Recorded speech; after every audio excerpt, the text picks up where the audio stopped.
Hi, and welcome to the Mess Podcast. This is the third episode, and we are joined by a very special guest today. We are joined by Nate from Deepsix. Nate, welcome to the show. Thank you. Hi. How's it going? When we're releasing this, your new single and B-side, "Kerosene and Hollow," has just been released. Um, so if you're listening, and when you're done listening, just stream those. Um, I want to ask you, like, how are you feeling now? The songs are released, but that's not. We record this in advance, so that's not a thing. But how are you feeling about the songs? Are you happy with how they turned out and stuff? Yeah, I'm really stoked to finally put them out. We've been sitting on. Kerosene's a fairly new one. It's about, 1 month. I think I wrote that one start of January, but Mhm. Hollow we've had since the end of last summer. So we've been waiting to put that one out for a while, and I'm very excited to finally be releasing something again. The last thing Oh we yeah, put out was Blood Money back in October. So I I guess not anymore. We put out No Justice, No Peace on streaming a couple days ago, so that too. But yeah, hell yeah. I, I've been streaming that nonstop for since it came out because it's such a good song. So normally in the podcast we have a couple of things lined up. We put a thing in our Instagram story with some questions that other people have asked. We got a load of those. You made a playlist. We're going to do that with everyone who's going to join us. They're going to make a playlist, and we're just going to run through all of those songs. And you can just talk a bit about why you chose that song particularly, and just yeah, absolutely. gush over songs for a bit. And I feel like we should start out with some conversation about the songs the three new songs, I guess. So Kerosene, Hollow, and No Justice, No Peace. And I feel like we should start with the one that has been released already. Yeah, So we should start with that one. It's the No Justice, No Peace. It's about the Black Lives Matter movement. Um, I feel like that's something that already everyone already knows. But you know, what is the reason that you decided to put this out? What was your driving factor behind it? Why did you write it in the first place? And that kind of stuff. What's your thought process behind it? well, so originally last year, in the aftermath of George Floyd's death, and Mm-hmm. when all those protests were kind of sweeping the United States and even Canada here, I'm not sure how far it went in Europe, but yeah, it was a big deal over here. And I forget what month. I think it must have been June when we wrote it, but it was kind of at the start of all that. And I don't know. I just the idea suddenly popped into my head, and I felt like, because we are, a band of white musicians, and we play rock music, which is a genre that was kind of stolen from black artists way Yeah. back founded. Um, I felt like we had like an obligation to say something about it. Like, so many bands I kind of looked up to were staying completely mute on the whole thing, and I was like, that I don't know. It just kind of gave me it wasn't sitting right with me, I guess. So I felt like, although we don't have a massive platform, I still wanted to say something about it and make our voices heard, and just kind of unequivocally state where we lie on the issue. So I called Scott up and I said, hey, like, I have this idea, like, I want to do a song, and I want to just throw it on Bandcamp, and we'll let people donate, and everyone who buys the song will just donate all the proceeds. And he said that's a great idea. So I went home that night and I wrote the song, and then within, I think, the next day and a half, Scott and I had put together and produced and recorded the whole thing. Obviously, it's not the same version that's on Spotify right now. That's a much newer and cleaner version in terms of production and quality and Right. all that. But yeah, that original one we threw together and then put out, and we got like a huge amount of support for it. It was amazing, the amount of money that we donated through that song. And yeah, it was just kind of honestly a song I wrote about um, kind of my own privilege that I've realized, and about the whole movement and how we have an obligation to talk about these things, and because it's been ignored for so long, that kind of whole idea. But yeah, and then in the last like week and a half, seeing all of the you know, there's definitely more that's gone on, you know, the killing of Dante, right, in the States, Yeah. and all that. And I just kind of said again, like we had plans to release it again just so we could you know, put it out on streaming, possibly get more, you know, more traction in terms of streams and more to donate. So yeah, I called Scott and I said, okay, how fast can we put this song in? And he said, we can do Friday. So I said, all right, Friday. So yeah, I don't know. We just it was the same situation where I felt like I didn't want to be silent about it, and I wanted to do something, use what platform I had to say something about it. So yeah, that was that. Yeah, it was good timing on well, I mean, good as far as, you know, good timing can be in on that like that, because it was, yeah, you know, the world was shook again by Don't Right, and like everything that's been happening lately as well. So yeah, and I really like the Spotify version. I've had it on repeat for a while, and I was like checking, you know, the thing on the right side of your Spotify thing, where friends, you know, what friends are listening to, and a lot of people are still like streaming it a lot. So Oh, really? um, That's nice. yeah, like even people like outside of, well, I've like recommended people in my own friend group like your band, like and they're also not listening to it. So I mean, I don't know if you, yeah, you can probably see how many people are streaming it right now, right? I don't know if you have access to that. Yeah. We've got on Spotify. We can see. Yeah. It was kind of a tricky situation for us because we wanted to be, you know, a song people can listen to, and a song that, like, it was kind of like a protest song, you know, that kind of thing. Hmm. But also because it's a song on such an important matter, and because it was for charity, I didn't at the end of the day want to like profit on the song. You know what I'm saying? Like, not even in terms Yeah. of money. We're donating all the royalties, but I just didn't want it to be like, I didn't want to use it to gain traction for the band. So that was like, I don't want to over promote it, that kind of thing, you know, because I don't want to use it for my own gain. That was kind of the whole mentality there. But hearing that people are checking it out is really nice to Yeah, hear.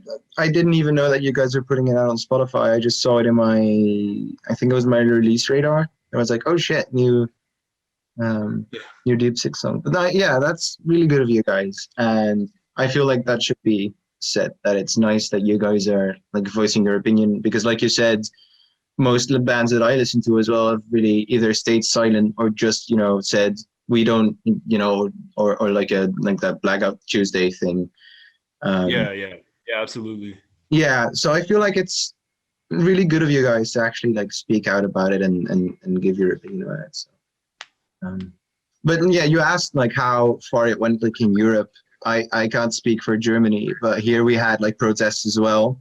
We've had protests like in the entire summer, like I think like when it happened was it in like when did George Floyd's the entire situation happen? That was in, I believe it was late March or start of April last year. yeah. So and like from then to I think October, where like every week there were BLM protests, and um I don't know how it was in Germany, but it was like it really shook it. it was the same actually. When this thing happened, people even in my city, which is not as Berlin or Cologne, um, were on the street and did the same thing as so many people did. But there's the situation where people at some point started to forget about this whole situation again. Yeah. So Yeah, That was kind of why I wanted to put it out again, because I mean, honestly, it's like, it's kind of sickening that we have to do the whole charity thing again. Like, at the end of the day, like, in a situation where, you know, suddenly everything after all the protests all last year like mended, then we wouldn't have had to do it again. But like, yeah, it's not something like we want to do, you know. But still, I felt like I wanted to release it again, kind of the anniversary of the whole protests and that whole movement, because I wanted to make sure people were still talking about it, and I wanted yeah, to remind people that, hey, just because you're not seeing this as much in the mainstream media anymore, it's still a relevant situation that needs to be addressed, that kind of thing. So yeah. definitely. Yeah.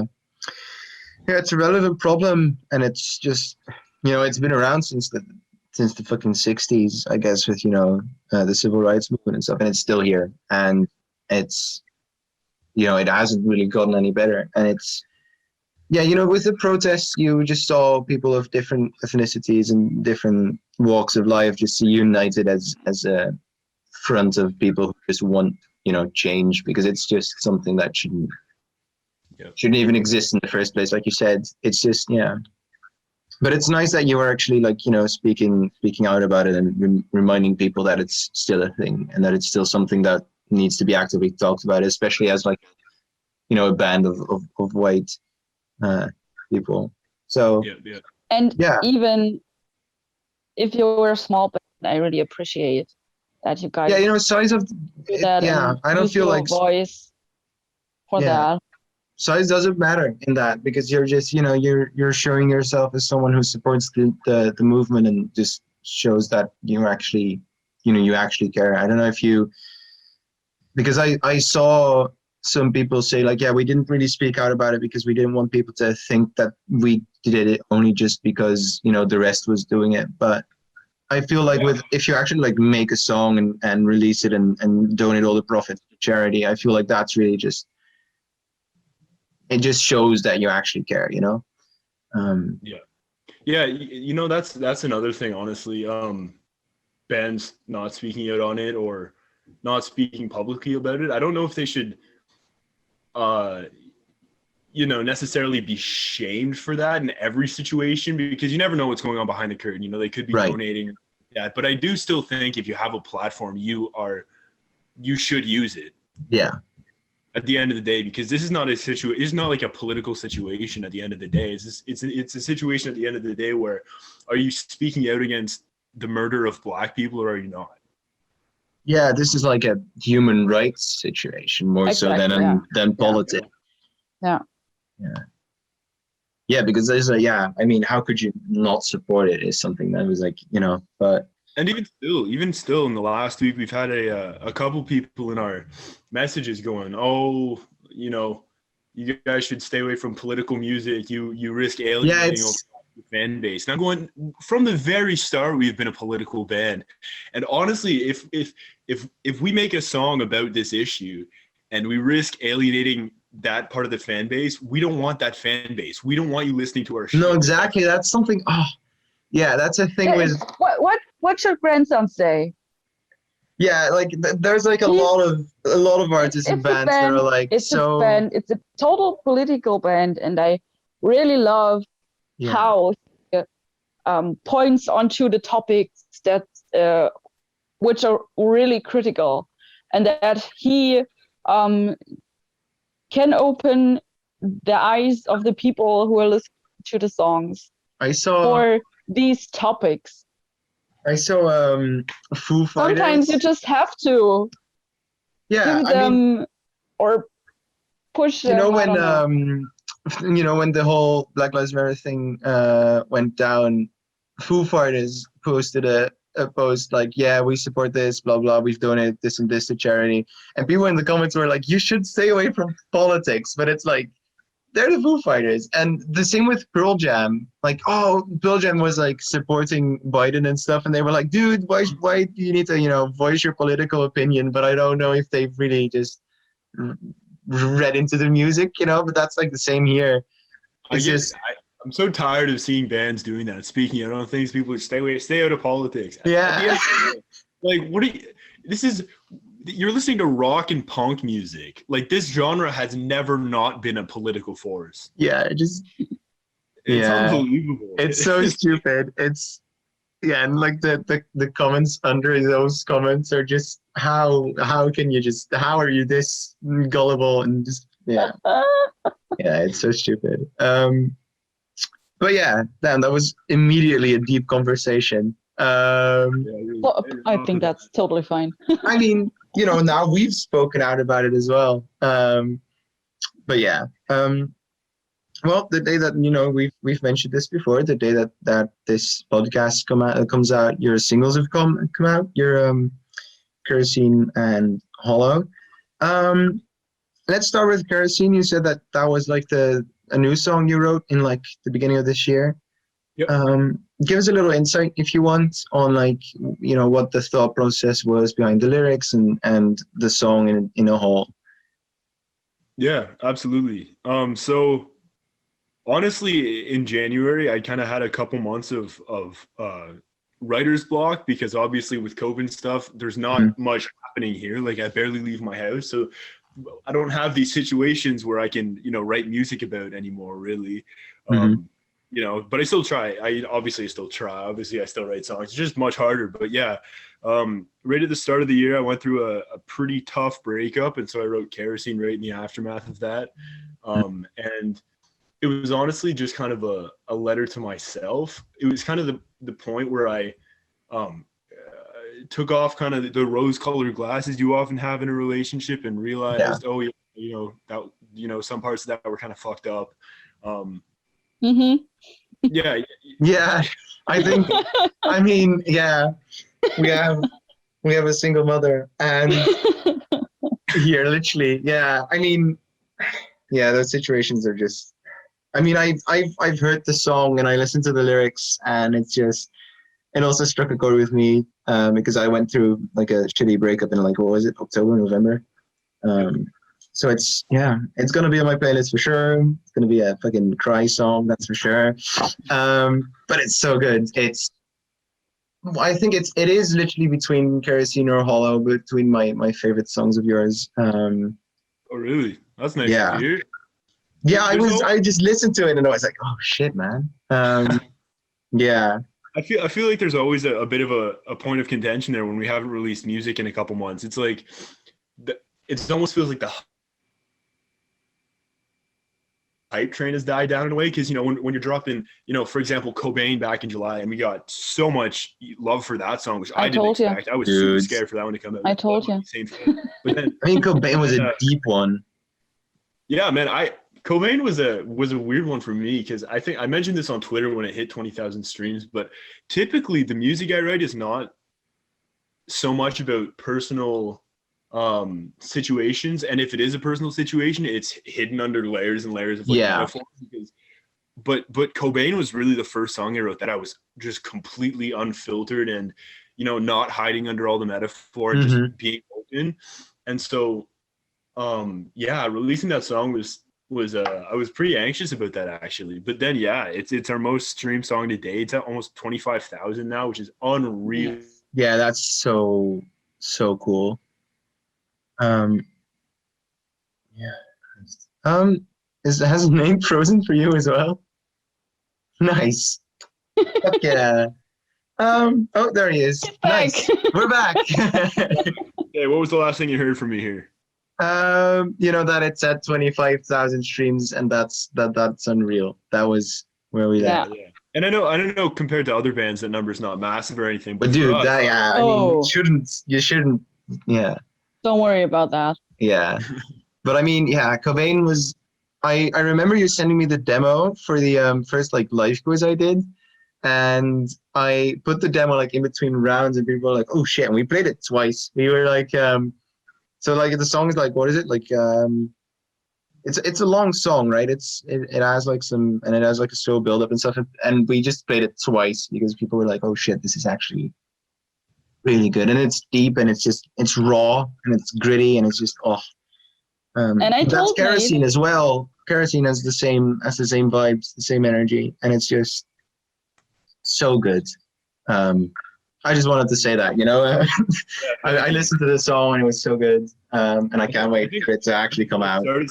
What I started saying there, but then kind of trailed off is once you kind of don't put out music for a while and then you finally do, there's always a bit of stress there, like, oh, what if this is too different, or what if people don't respond to this that well? So there's always kind of that anxiety when you haven't released in a bit, but yeah, I'm hoping people dig them. I feel like Kerosene will just get the same or even a better reaction than Cobain did, because it's, you know, it's the same vibe, it's the same gritty raw rock stuff that it's just, I don't know, it's really, really, really good. and I can't wait to see other people's reactions to it, because I feel really privileged right now that I have the song before it's even out yet. So, but yeah, I can see what other people think about it. Yeah. Maybe you should also start piecing your songs with the Zoom. With the what? Soon. Oh Yeah, God, no! No! Don't do that. You'll lose followers. The whole New Rock Mafia will just turn on us. Yeah, that's not going to be a good idea. Oh, listen up! We're gonna do it soon. Okay, bye. Yeah, and I just have to leave. We don't need to just stop and release it right now. I mean, we have a release date for They won't. Now. I mean, it is good to build hype, but also like, please. Yeah. Okay. So Kerosene. So let's move on to Hollow. Do you see Hollow as like a B-side or more like as a second single? Honestly, more like a second single. I mean, the whole concept for this was we couldn't decide between releasing Hollow and Kerosene, and I remember we put a Twitter poll there. It was like, what do you want to hear more, Hollow or Kerosene? It was pretty much split in half, if I remember correctly. So we said, yeah, let's do both of them. We've never done a double single before, so that was the kind of idea there. But then we, I'm sure you'll know this when the time, when they release, but we've also tacked on Cobain and an updated mix of Blood Money at the bottom there. So it's kind of an EP. Yeah, so I don't think I consider it a B-side. It's more like a second single. Just Kerosene is the one we're trying to push, because I feel like it does probably appeal to more people in terms of the subject matter and all that. But yeah. Yeah, I mean, you've hit 3 out of 3 people here with Kerosene, with the lyrics. Yeah. So We've talked to Steve and Dan about it. About Kerosene? When we recorded the episode. And Steve is also blown away. Yeah, it's so good. I can't wait. But let's talk about Hollow. What's the same question as I asked for Kerosene? What's the thought process? What's what's it about? What's your inspiration, et cetera, et cetera? Sure. So there's kind of two situations here. Okay, I'm gonna hit the first one first, I think. I'm sure both of you have caught on. So the verses there, I kind of wrote Hollow as, honestly, I'm kind of realizing now that neither Kerosene or Hollow are very political songs. Usually in the past, it's been mostly fairly political music. Even looking back at like Limousine and Armageddon, they weren't super overt about it, but there was definitely some intention there. Yeah. And then NPR and Blood Money, obviously. But yeah, I'm realizing neither of the new ones are super outspoken in that way. Yeah, anyway, so Hollow, I started as kind of it's kind of about the big rock bands I'm seeing right now, and the ones that are on the top of all Spotify's playlists and things, and they're kind of heralded as the new, like, the kings of rock and things like that. And I'm not going to say any names in particular, but just kind of listening to them and seeing the way they do things, it all seems very corporate. Yeah. And they're not making, so much authentic and honest and music like that. It's mostly just like pretty poppy and will appeal to the mainstream. Obviously, they definitely have an audience in mind. And I'm not, obviously people can like whatever music they want to like, but coming from a perspective of like a DIY band, seeing these bigger bands kind of pushed as cash cows and not really making the most honest and authentic and gritty music, like you said, like that I want to hear. That's kind of what the verses in that one are about. The second verse for sure. And I also touch on kind of the game of when you're making music, do you want to try and kind of dilute yourself so that you can be more appealing to mainstream audiences, or do you just kind of want to be doing your own thing? And so when I say lines like I'll never fall into this crooked game, that's kind of what I'm touching on there. Like I don't want to be pulled into this whole corporate kind of way of making music. I just want to do my thing. Yeah, and the chorus kind of touches on a bit of a situation that happened last year involving another band somewhat appropriating another band's aesthetic and sound. I'm sure this is not right. Yeah, so that's when the song started. So the song I wrote that part of the song when that event was happening. Right. It's really it's really hard to dodge around the point here. Well, I mean, the people who listen to this podcast probably know what you're talking. Yeah, I know who's listening. I know like the people. I don't want to revive any drama or anything. Don't name call. It's fine. The people who understand. The people who don't have to. Yeah, absolutely. Right. I'm not trying to revive any drama or anything because we've talked to this band and everything's mulled over, but yeah, some shit went down, but yeah, so that was kind of when I started writing the song, and then that that's very much what the chorus is about, and then the verses kind of took a more broad approach to it and just talking about corporate rock music and corporate punk music and my grievances with that. Yeah. Nice that we've touched on that without actually name calling or yeah. At the end of the day, I don't want this to be like a like a drama situation or calling anybody out or shaming anyone for listening who they want to listen to or anything like that, alienating anybody at all. It's just kind of my personal take on these situations and things. Yeah, of course. That makes a lot of sense. Yeah, so nope, not really political songs. Well, I feel like Hollow can be seen as political in the sense that it's about political, not in the sense of like actual politics, but it's more like outside your own personal experiences, I guess. Broadly, I guess in the verses. Politics of the music industry, I guess. Yeah, the music industry as a whole, and I really liked the riff in Hollow. It's really catchy and it's nice and gritty as well. And I just I'm just really excited for these to actually come out so I can add them to my playlist and stream them. So yeah, if you're listening right now, you know what to do. Go stream after that episode. After this, because we still have some more fun stuff to do. I feel like I don't know if you have anything to add about the singles or about Justice No Peace or anything. I think we've pretty much covered all the bases. Just if you're listening now and you haven't checked them out yet, go check them out. Go check them out. They're really good. Yeah. So I feel like now we can move on to the questions that people who follow us on Instagram have asked. Is first. I mean, I don't know. I feel like you can do yours because I've been talking for the. No, go on. Okay, fine. I mean, because I want you to talk as well. for the ending. Fine. We'll start with the playlist you made. So I'm just gonna name the songs from top to bottom, and you just say a little bit about why you chose that song particularly, and what. This was hard. 15 songs was hard. I originally made a playlist, kind of all the songs I'm listening to or songs that have influenced me. Yeah. It was like 55. I was like, damn it. Yeah. But I feel like 15 because it's like if I grab my spot, it's like an hour exactly. It's like exactly an hour. So I feel like if anyone wants to, that's the goal. I'm gonna actually when it comes out, I'm gonna put this, the link to the playlist in the bio, and people can actually listen and see. Take a little look inside your head, I guess. At least Nate did a playlist.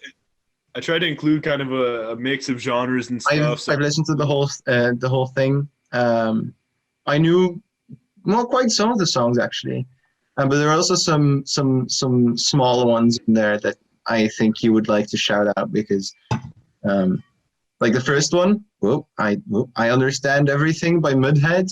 I had like 75 listeners a month on Spotify. Yeah, so really. Go on. Okay. So I don't know. And then he froze. Just when he was about to talk. Blooper time. Oh, this is awful. Let's just wait until he comes back.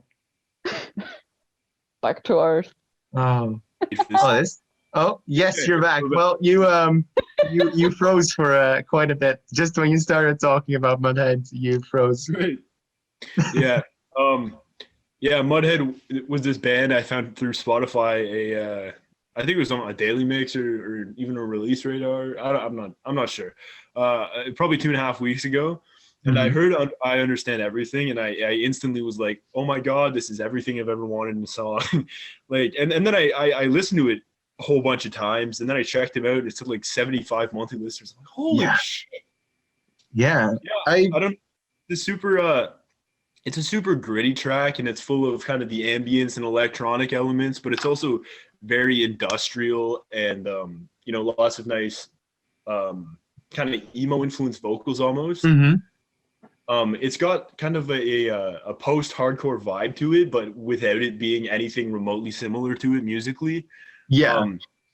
Yeah, they're a super small band, and it's just two guys, I think. But yeah, if anyone wants to check them out, definitely go for it. They're super worth. Oh yeah, this is the platform to shout them out, I guess, because, and I mean it's the first song on the playlist, so this is like a track by track. If you're listening along to the podcast, pause in between songs, and this is like a commentary on the playlist. Okay, the second one, Bang Bang Bang by Deal Casino. One of my personal. I totally love that song. Yeah, hell yeah. Absolute banger. Absolutely, yeah. It's one of those songs you just put on at 4 a.m. and you stare at your ceiling. And you just feel nothing and everything at the same time. Yeah, I mean it's like 6.5 minutes of just. I don't know, man. It's just bliss. Yeah, I don't know. That song definitely influenced a lot of kind of the way we write our more anthemic kind of Cobain type songs where it's soft and there's more going on dynamically and structurally. Because that song's like 3 songs in one. Kind of there's 3 different. There's like 3 phases, I guess. Yeah. There's the first part, and then it brings it right down, and then brings it back up again at the end. Yeah, I don't know. Yeah. That song's unreal. It gives me chills every time. I love that song a lot, and we listen to it in Scott's car a lot. It's criminally underrated, that's for sure. Criminally underrated. And everyone should fall. Yeah, it has like I thought that song was like really popular in like indie spheres, I guess, but it only has like 1 million, which is it's still a lot for someone with 95,000. But like I was like under the heavy impression that was like a big song, and like but apparently not. So I didn't know that either. Yeah, I'm just checking it as we go. Okay, Sidewalk When She Walks by Alex is on Fire. Yeah, okay, so Alexis on Fire is one of my favorite bands ever. They're Canadian. They're from I think probably 35 minutes from where I live, but they're super sick post-hardcore band. I included a cut, Sidewalks When She Walks, from I think probably their favorite album of mine, which came out in I think 2004. Yep. It's called Shoot. It's kind of got everything I like in an album. It's got very I guess ambient and interesting guitar work, and then it's also got kind of they've got a couple vocalists in the band, right? So they've got one guy who is the clean singer, and then one guy who does the harsh vocals, and I don't know, it's just kind of got a mix of everything. It's got definitely emo influence, but not too screamo to the point where it's too abrasive. They're a super sick band. And I highly recommend, if you are into that kind of music, then everyone should go check it out, because I recently realized they're not very big in Europe.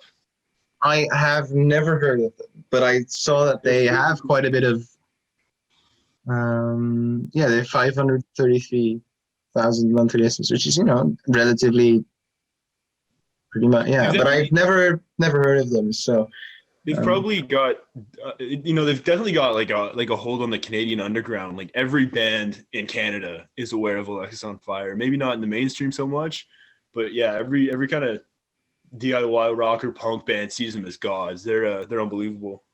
I really like the song as well. So that's really nice. Yeah, I tried to pick a more kind of mellow cut off that album, like Mhm. not too much screams or anything, but it's really interesting structurally, and Yeah, the vocal performance is really sick.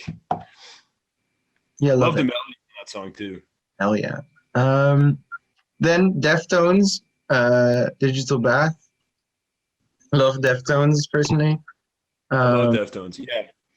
Yeah, I probably could have put these in a better order on the playlist to make more sense, but yeah, well, you haven't seen Dan's playlist. It's literally just like experimental metal, and then he had like a song from an anime. It's even worse. Don't worry.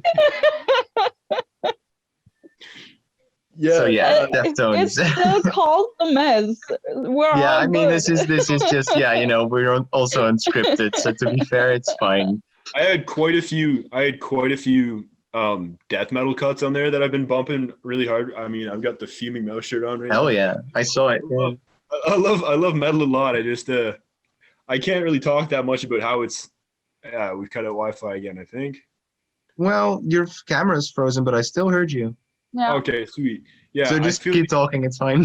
like with heavier and more extreme genres like that, I can't talk as much in depth about how they influence me because obviously Deepsix does not have very much stylistically in common with death metal, but Yeah. I do it a lot. But yeah, I took out most of those. Anyway, yeah. So Deftones and White Pony, kind of that album in particular. Mm. Um, I think that album influenced a lot of, if you listen to tracks like Cobain or even honestly most of our music. If you listen really into it, we kind of try to incorporate these more atmospheric and sections in the chorus to kind of, or in the wherever it might be in the song to fill it out. Scott and I like playing with that kind of thing. Yeah. So sounds like you might not hear immediately, but they're there and they're filling out the space. And I think White Pony by Def.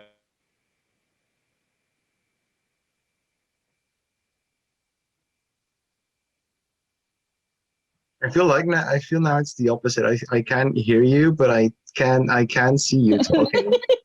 This is weird. I don't know if you can hear us. Can you hear us? We back? Yes, we Yeah, are. I now. saw you talking, but I didn't. Yeah. Yeah, you kept like vocalizing sounds, so we didn't hear anything, but it's fine. Great. My Wi-Fi is. I'm right next to my modem too. I've got no idea what the problem is. Nice. Well, I mean, That's good. I feel like Soul can, because Soul's our editor, they can just cut all the weird cutouts out, and it'll just be a bit choppy, but it's fine. Yeah. Where was I? Deftones. I'm not sure how right. much you heard, but Well, we heard, the White Pony, and that it's a good album, and that it influences a lot, and it was just 5 seconds of talking. It's fine. yeah, it's got like these massive kind of textural soundscapes and Mhm. atmospheric elements that influence a lot of kind of the way Scott and I like to do those things. Like even tracks like Kerosene that are more just kind of straight to the point punk driven. Yeah. They've still got a whole bunch of that going on in the background. Just kind of cool guitar things, running through a ton of pedals to just make some ambience and fill out the mix. So yeah, Deftones in that album really influenced that side of it. Hell yeah. Then Show Me the Body, Madonna Rocket. Oh, Madonna Rocket. That's one of my favorite songs ever, I think. I love that album, Dog Whistle. Yeah. Madonna Rocket is one of those bands that they've never been scared to make slightly left of center music and experiment kind of stylistically and structurally in their songs. I mean, the lead guy there, he plays a banjo. It's not even a guitar, like, and then they've got like a bass and like all these synth shit. I don't know, it's crazy. Oh yeah. But yeah. So Dog Whistle is an album that it's they're from New York, and Dog Whistle is kind of written about all these I guess like systemic issues that are, they're just kind of observing from an outside point of view. And so I think that album influenced Oh, hold on. You're cutting out again. Hold on. Just I mean, now you just know where you stopped, so that's nice. Saul's gonna have a lot of work with this one, but it's fine. Okay. We're back. Yes. What is this happening to me? Well, it's fine. What was the last thing you heard? Um, that Dog Whistle, good album. I mean, we heard that it's like, with the banjo and everything. Yeah, Okay. exactly. That So was the it's last thing you heard there? Yeah. no, well, yeah, but also it was like right when I said stop, you stopped. So like everything before that we heard. Nice. Okay. Yeah. I don't know. They did you hear when I was talking about New York? I don't think so. Okay, yeah. So Show Me the Bodies from New York, and that album's kind of written about all systemic issues they see, and it's very political.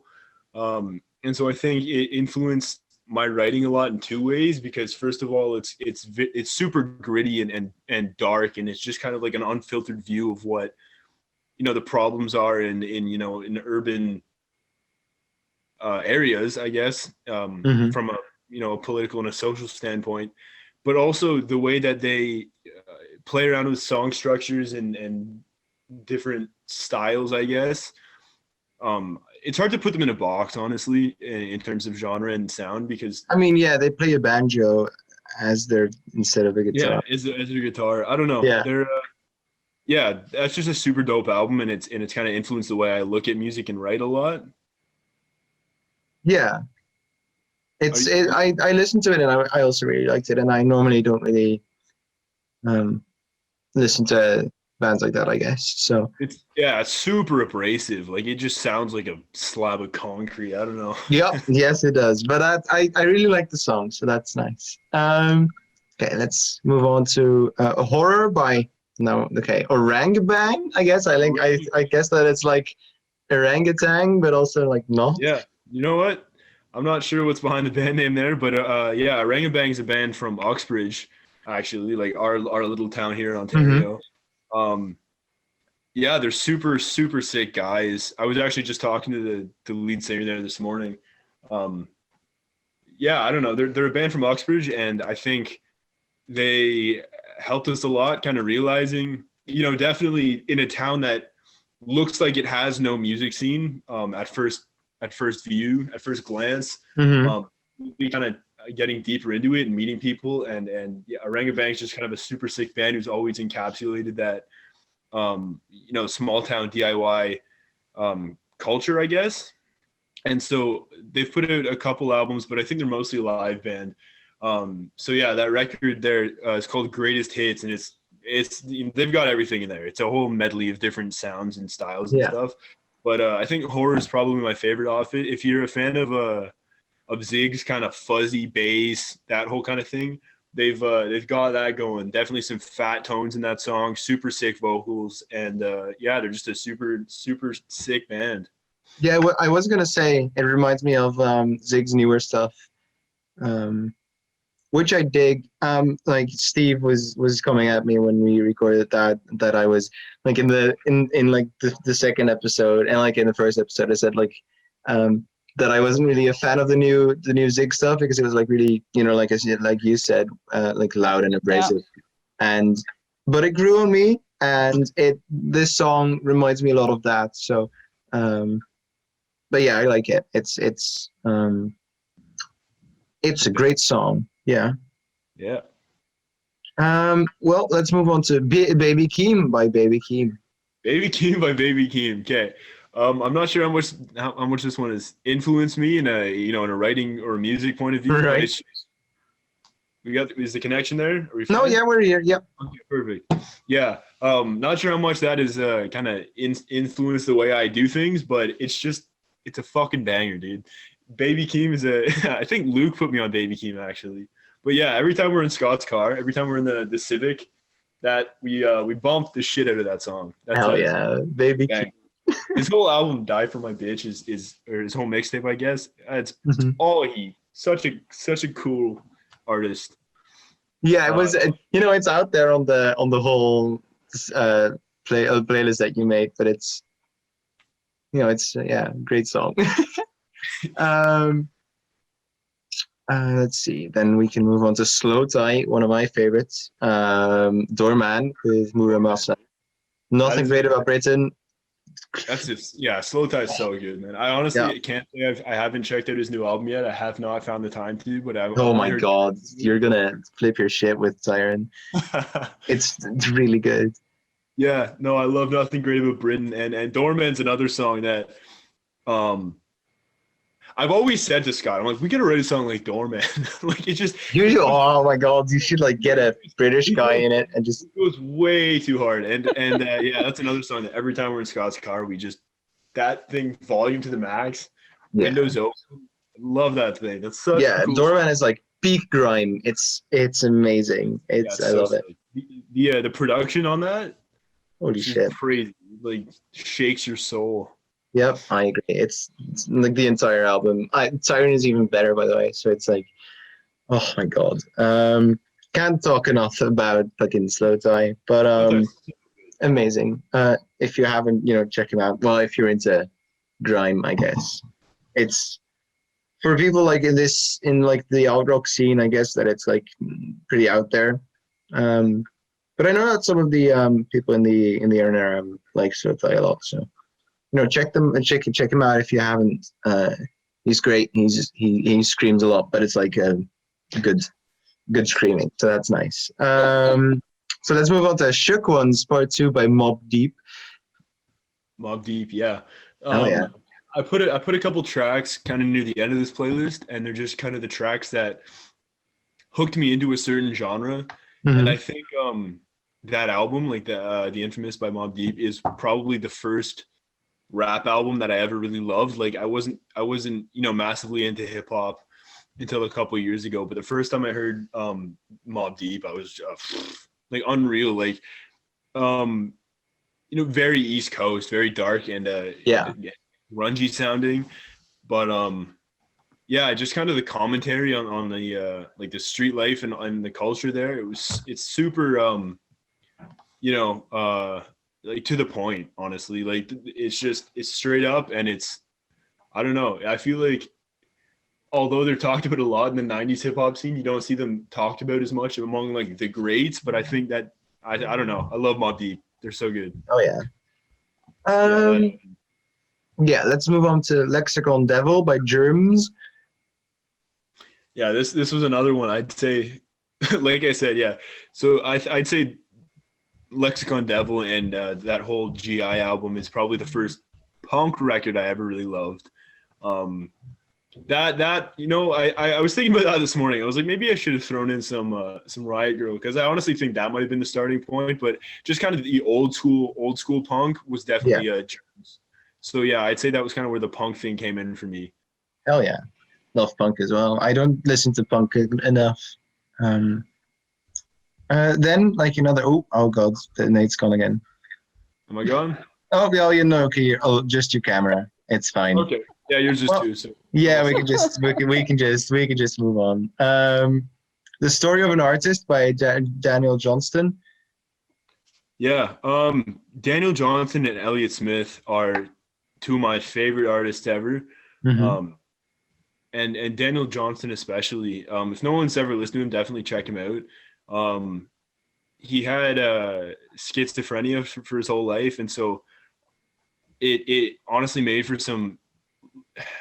I've heard his music described as childlike, but I don't know if that's necessarily the right word to use for it. It's just very I don't know. I feel like it makes you look at the world differently almost. Like it's just from a very real and raw. Oh, we can't hear you anymore. Whoa. Yep. Okay. Yeah, you're gone again. I can see you talking. So we can, no, still not. Let's just, hold on. Yeah, Soul can just cut all of this out. It's fine. That's gonna be a lot of fun. And we're back. Very nice. Nice. Cool. But yeah, Daniel Johnston. I mean, I've listened to it. I listened to it and it was like bedroom pop but way grittier. It's like it has the same qualities, but it's like overdrive cranked up to. Oh yeah, so yeah, it's so raw and like Yeah. Oh. Yeah, I don't know. It was I've always really loved kind of that method of songwriting, like the super just the word is eluding me right now. I don't know, just super real and I don't want to say confessional, but like it's just kind of there's no metaphor there, you know. He's just saying it like it is. Yeah. And I do think him and Elliott Smith, and recently Luke put me on Andy Schaaf, who's a super sick Canadian artist. Just kind of their method of songwriting and their method of storytelling really influenced the way I like to write lyrics and you know, tracks like Cobain that are just kind of unfiltered and more raw. So like straight to the point, yeah. Yeah. Fool by Richard Edwards and some other people that I can't see because I don't have it in full screen. Margo and the Nuclear So-and-Sos. That's yeah. Yeah. Yeah, it was one of my favorite bands ever, Margo and the Nuclear So-and-Sos. They're from Indianapolis, or they were. They put out a couple albums, all dramatically different, but the best way I can kind of describe their stuff is like orchestral chamber rock. They kind of never did the same thing twice, but they've got a couple, you know, more classic rock album. Well, not classic rock, but I'm just saying more standard rock records. But then they've got some that are just way out there. I don't know if it's still on Spotify because their stuff kind of goes on and off Spotify quite a bit. But the album Buzzard is a super sick record for anyone. Quickly check. It's super experimental almost, and it's just kind of like super raw garage rock. But it's not on there. Yeah, so that track "Fool" is off of their album Lemon Cotton Candy Sunset, which I'd say is one of my favorite albums of all time. That's just the whole album is gorgeous, and that song's just a banger. So that's why I listened to Fool, and I have it like open here because I was listening to it before. Well, while Mads tried to fix her camera, and it's just I've you know, from all the songs in the playlist I had this on repeat today a lot because it was just like you said. I really like orchestral music, so like anything with you know, violins and yeah, thing like that. It's just, you know, in the hits, you know. I'll send you another track to listen to after we're done. Hell yeah, please do. There's that a would be couple tracks off that album. Would love that. Then number 13, God is Perfect by Freddie Gibbs and The Alchemist. Yeah, I haven't got a huge explanation for this one. Honestly, I've just been jamming this album a ton recently, and this song goes super hard. I mean, the different flows and I don't know, the lyricism on it and the production on it, honestly, it's just that. It really is. Whole album rips. That's all I got for that one. Yeah, you don't always have to have an explanation for why you like a song. Some songs are just bangers. Some songs, exactly. Sometimes it's just like you listen to the song and you go, "Fuck yes, that's it." Yeah, I have that with the new. Like lately, I've been into like more of like rap and hip hop and stuff. So lately, like the new, I don't know if you know NF. Yep. His new mixtape is just has also been like on repeat for well, until your, you know, No Justice No Peace came out, but like up to then it was just on repeat the entire time because I don't know, you know, like I don't know, it's just it's so good, you know, period. But you know, Black by Pearl Jam is on there, and you know, 10 is just the perfect album. That's what I'm saying. That was the reason for including that. I'd say 10. My dad got me on Pearl Jam and got me on Soundgarden and a lot of 90s albums when I was super young. And I'd say Pearl Jam. Honestly, I think, am I still here? You guys are frozen? Yeah, your camera is frozen, but I can still hear you. All right. Awesome. Yeah, so their song State of Love and Trust off of the single track, yes. That's another one of my just top songs of all time. We covered that song actually one time. Deepsix, we did half. Oh, now we can't hear you anymore. Okay, yeah, keep talking, and then we can. say it when you're back. It's Soul can just Soul can just cut this out. Oh, we're back. Yep, and we're back. Yeah. Hell yeah. Nice. State of Love and Trust. Amazing song. It's That way song's too short for how good it is. That song's fucking incredible. awesome. I don't know if you heard this, but one of our shows we covered like half that song and then transitioned it into another song. So that was Ooh. super fun. I just really love that song. But like, okay, from 10, right? The album. What's your favorite song of that? Off of 10? Yeah. I think it changes every time I listen to it. I think. Oh man, no, Yeah. I can't ask that. I feel like a song that's not talked about enough, but it's just a fucking fantastic song in terms of like writing. Is really Released, yeah. I used to cover that song just by myself, but I don't know. I like Black. Obviously, is probably the first one that comes to mind because it influenced. There's a couple songs. Honestly, I used to have a playlist of tracks that influenced Cobain, and just kind of the I don't know, like the super long kind of different structures and shit, and it kind of builds up and gets super massive at the end, right? Yeah. Oh my God, Black is just it's my parents both hate it because like they're like really big into Pearl Jam and it's like their most famous song, so it's like overplayed in like because they just played it to shit. But I still like it, so it doesn't get played enough here at home. But I love it. That album was the first record I ever bought on vinyl, I believe, actually.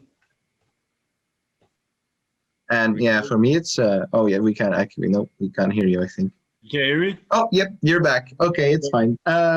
Yeah, for me it's probably like my first vinyl is probably Muse, Drones, like when that first came out, because I was like, I just got a my granddad's vinyl player, and so I wanted a new record, and I was like digging Drones a lot, but it's yeah. But yeah, 10, just masterpiece of an album, one of the best albums of all time. And it was their first one too. How do you make an album like that? How do you follow? How do you debut with one of the best albums of all time? I mean, Queens of the Stone Age has their best album as the second album, which is also still, well, at least in my opinion, I feel like Songs for the Deaf is one of the best albums of all time as well. Like Weezer, honestly. They did the Blue album, and then what else stands up to that one? Nothing. True. Their album where like I don't know what album Feels Like Summer is on, but that's like, they really just had a period after the Blue album where it was just nothingness. Summer is probably on one of their newer albums. Yeah, it's I think it was like 2017 or something. But like Okay Human, I think that's the name of the new album. Okay Human, that's a good album. That's like their newest. Honestly I've not checked out any of their newer stuff. Their like newest album is really, really good. Underrated as well. It's like because Okay Human is like a play on OK Computer by Radiohead, and you can hear like the Radiohead influences. It's like definitely not Weezer again, because Weezer just doesn't take itself seriously as a band. But, that's their entire thing. They had like a cover album where they covered Africa. Oh yeah, that Teal album there. I have listened to that. I think I was actually in the hospital when that came out. I forget what for, but I do remember being in the hospital and listening to that album. What the fuck is this? Yeah, that was such. I mean, they just really just don't care anymore at this point. Well, I don't think they've ever cared to begin with. But it's so good. And then to finish off the playlist, Garamond by Arm's Length. Yeah. Arm's Length is another Ontario band. I think they're from Belleville, maybe 40 minutes from where I am. They are a super fucking good emo band, and they only started, their band only started at around the same time Deepsix started, so they're new and they're kids, they're I think maybe a year or two older than us max, but they just put out a record called Everything Nice, and I think it's 6 tracks, but it is probably the most cohesive and probably my favorite I guess emo release from the past couple years. Like every song on it is, I don't know, fucking unreal. If you're into that kind of Midwest inspired emo sound, definitely check out Everything Nice by Arm's Length. I also did a cover of it on my SoundCloud, just kind of the stuff that I do myself. And so I thought it might be a good song to include. Yeah, and I mean, it's also the last song, so we're through it. But make sure after you've listened to this podcast, make sure to actually listen to the playlist. There's some bangers on there. Well, it's all there's 15 bangers on there. So yeah, And Nate even made a playlist. Well, yeah, Steve didn't make a playlist in time.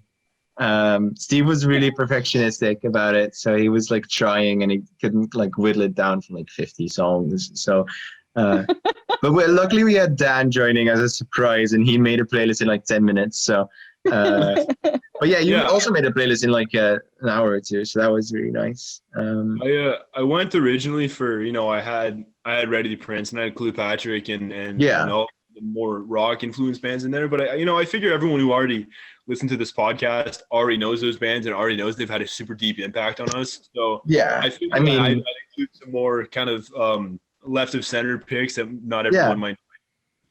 Yeah, Dan from Ready to Prince also put the Drake and I and I in there. Yeah. And I did the same bit twice with like I don't know them, blah blah blah. Super funny, but like twice as well. It was stupid. I listened to the episode again, and I was like, seriously, dude. But it's fine. It's fine. I didn't do it this time because I was just happy to see Slow Tie in there, so I just gushed over him for a bit. But I guess now that we've gone through the playlist, I think it's finally Matt's turn to talk, because Matt has some questions from people in the community. So okay. I just wanted to drop something in first. Yes. You said that one song is too short. Yeah, State of Love and Trust. It's like it's like not long at all. Let me check how long it is. No, it's a pretty decently big song. It's just like I wish there was more of it, even still. Yeah, exactly. Yeah. I noticed in the last couple of months that I love a lot of those songs, which are only like 2 minutes and 30 seconds or something like that.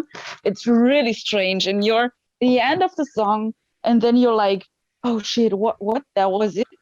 Yeah, it was like I need more of it. Like Blur song 2. It's like so much energy packed into 2 minutes of song. And you like don't notice that it's only 2 minutes, but that's like the exact opposite is also true. Like songs that are like 7-8 minutes.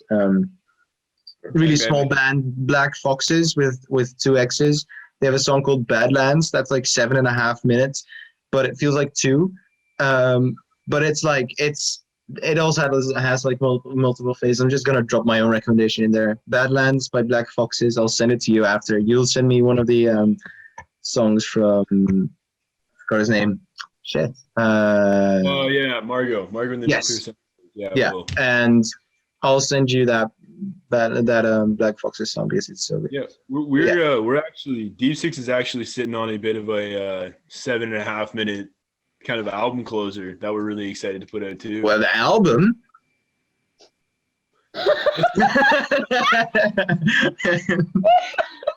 We've and I hope. Yeah. I mean, it's not a huge secret.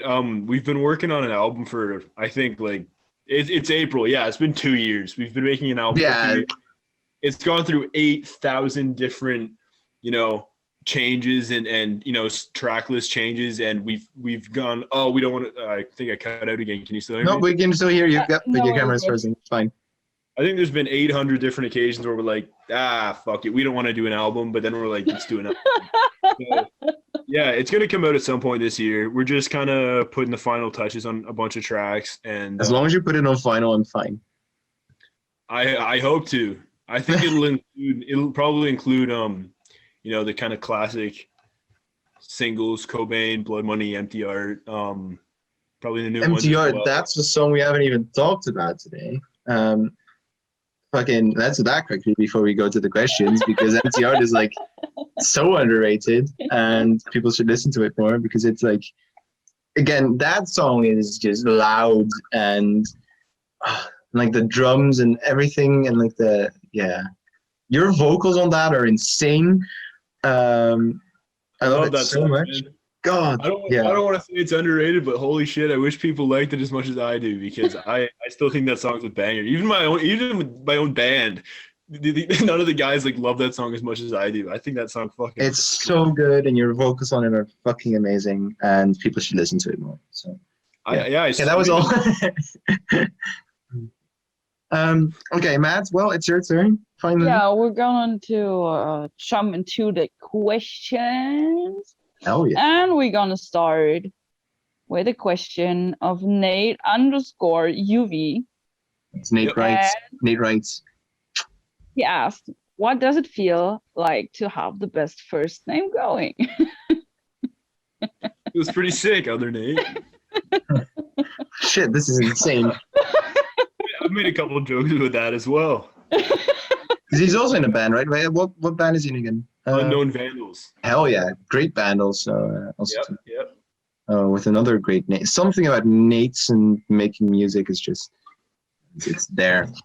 They're the coolest, man. The best Nates are, The best musicians are Nates. So we have a question or two of Sigurd Club, who are asked, "Why are you burning that car?" Wait, I'm gonna show the picture we used for. Yeah, why are you burning the car? Question. That's a good question. And wait, Nels asked, "Did you put actual gasoline on the car for this picture?" I've got to be honest. No, we did not. Of course. No, it was we just thought, kerosene, and we're like, yo, let's do this thing, because I feel like Scott's car, the little beat up Civic you see in the photos, kind of our it's kind of our unofficial, mascot in a way, because it's everything the band's done has happened in that car. It's like, it's the band van, honestly. It's just this old 21-year-old beat up Honda Civic held together by duct tape and twine. But I don't know. Hence, the name of our playlist is Civ Rippers, because it's all the songs we bump in the Civ. Right. Yeah, but we just thought it would be a cool idea, for kerosene. I'd be dousing gas all over the Civic. But no, we didn't. I guess I forgot to take into account that everyone in our comments would be like, "Yeah, you're gonna burn it." I'm like, sorry guys. So what was actually in the jerry can? It's just water, man. Just water. Yeah. Nice. So you cleaned the car afterwards. Yeah, you just clean the car.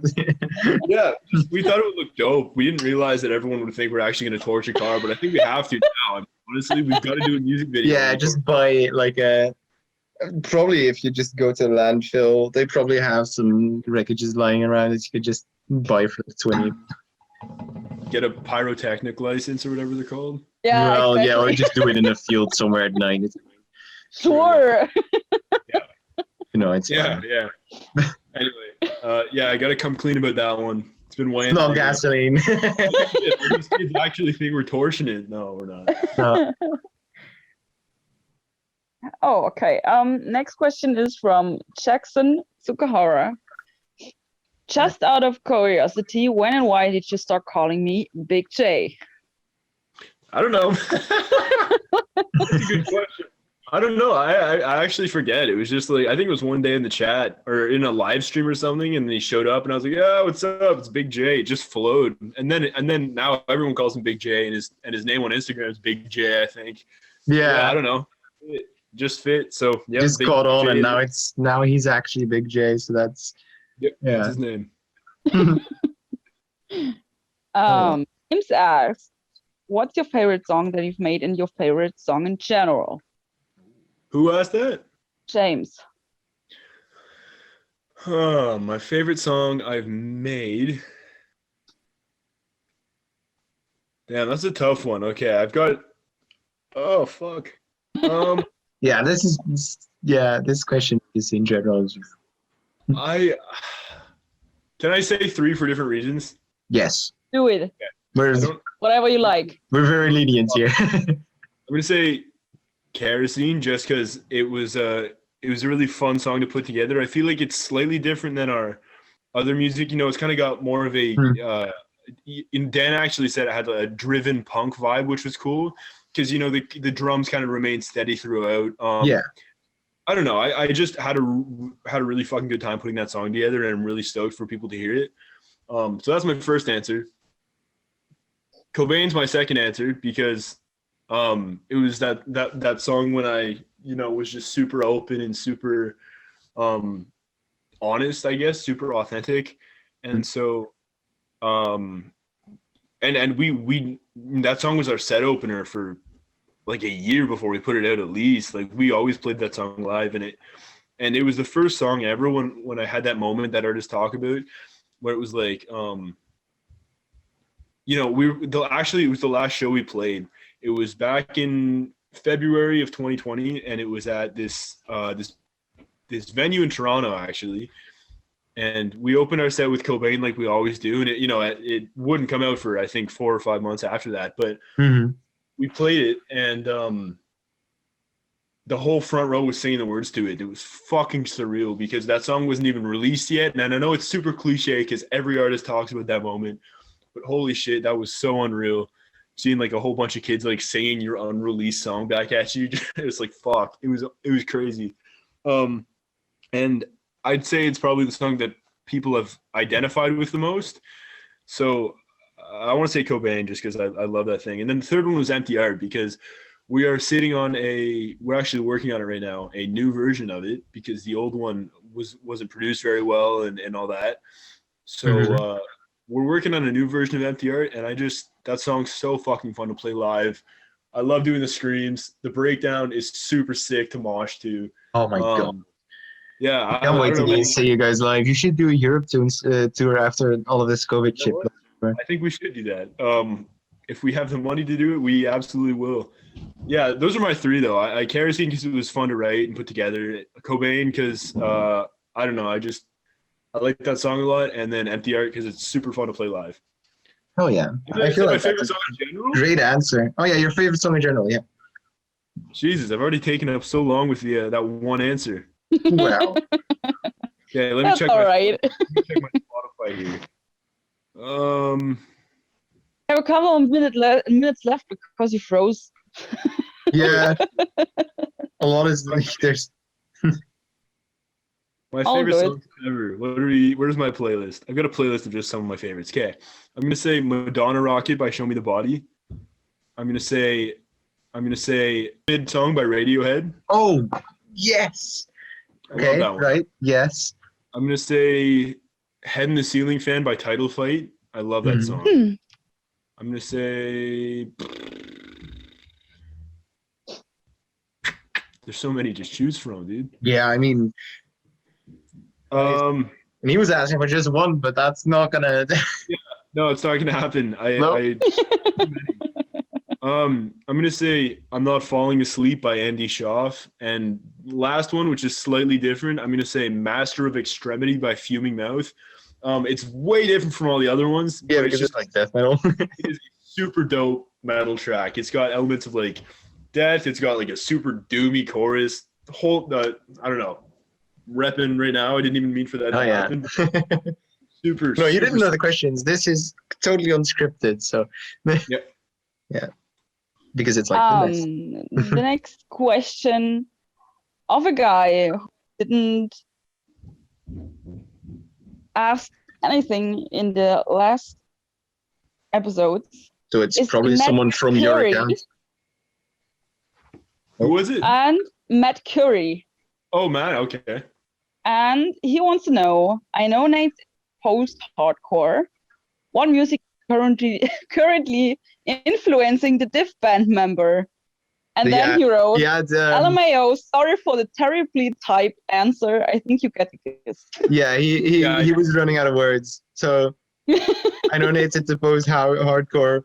What music is currently influencing the different band members? All right. Okay, I'm gonna say. Okay. I'm gonna try to answer for them. I know James, our bass player, has been huge into idols recently. Oh, Which are okay. idols are so sick. They've got super sick bass grooves, super sick guitar work. Honestly, I really love the way they do that. Mhm. Carl, our drummer's Rush for sure. Oh, Loves that band to fucking death. And then Scott, I don't know. Scott and I have been both into. Scott and I have been both super into Static Dress recently. They are I believe they're from England, but they've kind of got screamo elements. How loud is that? My deck is being that's demolished. well. It's not that loud. We can still hear you. It's fine. Sweet. Yeah. So I say Scott. He's got kind of the emo stuff. Carl's got Rush, and James has got Idols. Hell yeah. Which is a really solid group of recommendations and inspirations, I guess. So hell yeah. All right. Carmela wants to know, what have you been listening to lately? Well, I just went through a super interesting playlist and then a whole bunch of my favorite songs ever. So you should find something in there you'll Hell like. yeah, we've had 15 songs on the playlist and then 5 songs which are just your favorites. Yeah. Period. So like there's 20 songs to choose from. I'd say Mudhead is probably my favorite group recently. Oh yeah. It's All the right. top song on the playlist, so people should definitely. Question Yep. from Zybrim. See that. How could it be anything else than this? How does one become such a badass as yourself? Yes, that's every time. Does he really? Yeah. That dude.